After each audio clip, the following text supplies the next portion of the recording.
Mickey Hart is 82 years old, and he's running out of people to mourn. On January 10th, 2026, Bob Weir, the youngest founding member of the Grateful Dead, died at 78. That was 15 months after Phil Lesh passed, and 31 years after Jerry Garcia. The founding lineup that once played 2,300 concerts together is now down to 2 men. Yeah. We're just going to play the 4 of us. Yeah.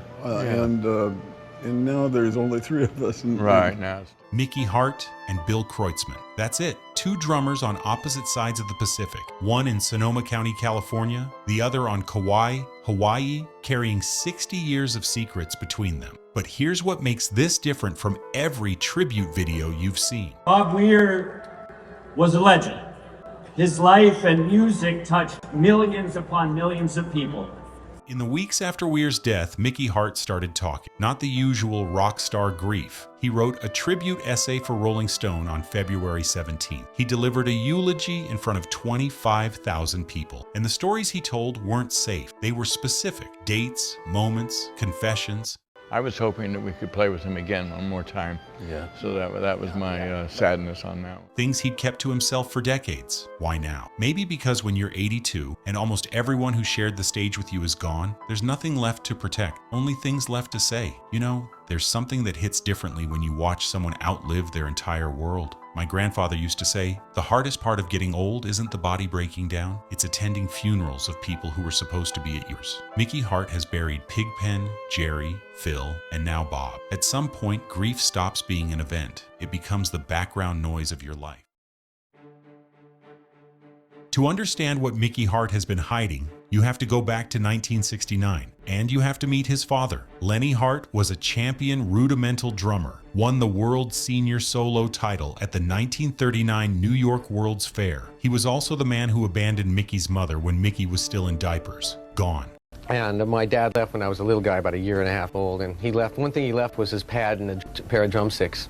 No explanation, no contact. For nearly 20 years, the only proof Mickey had that his father existed was a pair of snakewood drumsticks hidden in his grandparents' apartment. That's how he learned to drum, banging on a practice pad with the sticks of a man who didn't want it. As soon as I see that, I said, give me those waveforms, George, and let's see what they sound like. Fast forward to 1967. Mickey reconnects with Lenny through a drum company contact. They open a music store together. Father and son finally reunited. Then Mickey makes the worst decision of his life. He recommends Lenny as the Grateful Dead's business manager. Within 10 months, Lenny had stolen an estimated $155,000 in 1970 money. That's close to $1 million today. He wrote checks to a fake company called Sunshine Company. He intercepted $11,000 in payments from MGM Studios that were meant for Jerry Garcia. And when the band's manager found the discrepancies, his reaction tells you everything. You wouldn't think that he'd go and do that to his own son. Think about that for a second. Mickey brought his own father into the band, vouched for him, and Lenny cleaned them out. Every cent. The band was broke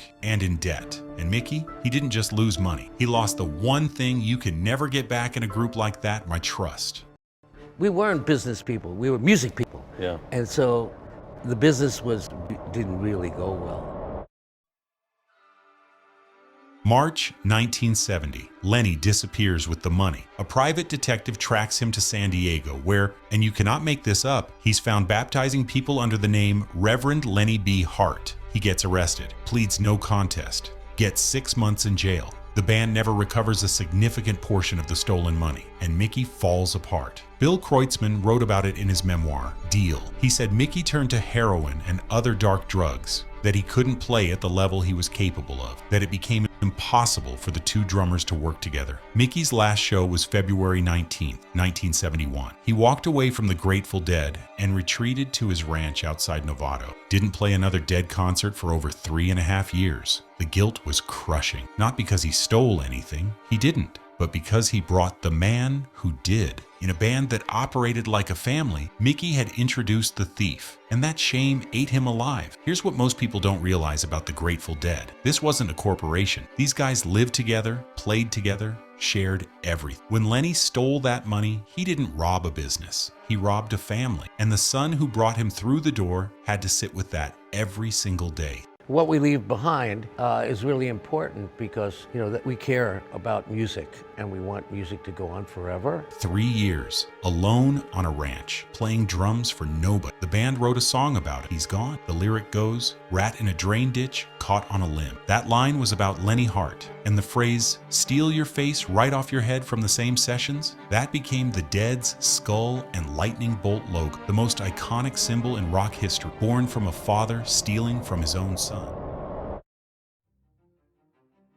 Lenny Hart died on February 2nd, 1975. Natural causes, 55 years old, no reconciliation. Mickey went to the funeral, cleared the room, pulled out those same snakewood drumsticks, the ones he'd found as a kid in his grandparents' apartment, the ones that taught him to drum, and played a traditional rudimental piece called The Downfall of Paris on his father's coffin. Then he left. I've thought about that image more than anything else in this story. A son standing over the coffin of the father who abandoned him as a baby, who came back only to rob him, playing the instrument that connected them on the box that separated them forever. The Downfall of Paris. Even the name of the piece sounds like a verdict. Mickey never spoke publicly about forgiving Lenny, and based on everything we know, he probably didn't. Some wounds don't close. They just scar over enough that you can keep playing.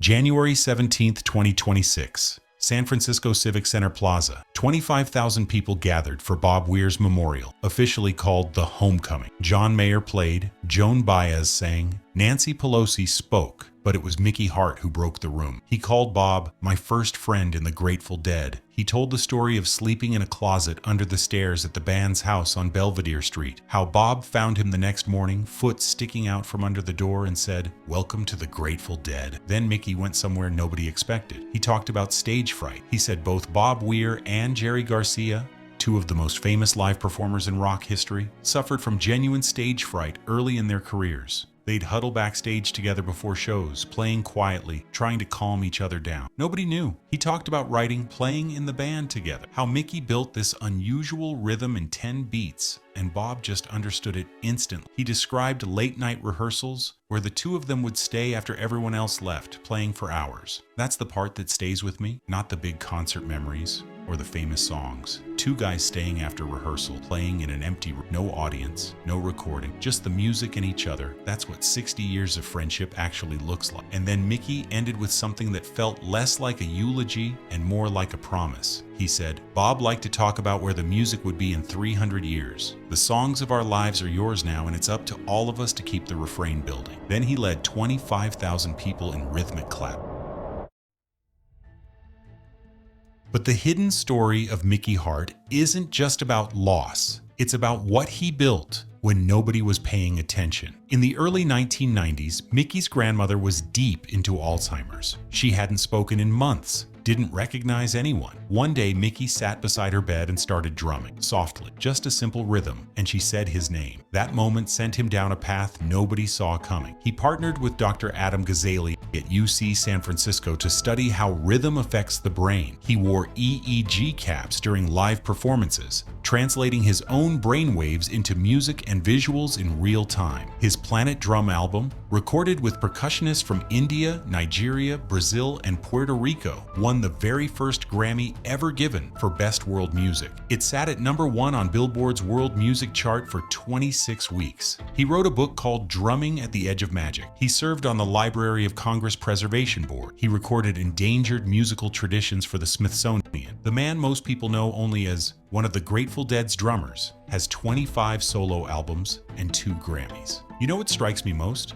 Mickey Hart's entire life has been shaped by abandonment. His father left. His father came back and stole everything. His bandmates died one by one. And his response every single time wasn't bitterness. It was creation. More drums, more research, more music. Some people break when the world takes from them. Mickey just played louder. As of right now, February 2026, the Grateful Dead's core lineup has 2 survivors. Mickey Hart, 82, still performing, still researching, still drumming from his hilltop compound in Sonoma County, and Bill Kreutzmann, 79, retired in Hawaii with a heart condition, who sent a video tribute to Bob's memorial instead of attending in person. The Dead and Company performed their last shows with Weir, at Golden Gate Park in August 2025. 3 nights, roughly 180,000 people. Weir had been diagnosed with cancer just weeks before he beat the cancer, but his lungs gave out 5 months later. Mickey Hart played the drums segment at the Sphere in Las Vegas through 2024 and 2025. Sound projected through 1,600 speakers, his brainwaves visualized on the world's largest screen. He was honored at the Kennedy Center in December 2024. He was there when the Dead received the MusiCares Award in January 2025, one of the last public events where he and Bob Weir stood together. There's a line Mickey said at the memorial that I keep coming back to. He called the Grateful Dead a ritual band, not a rock band,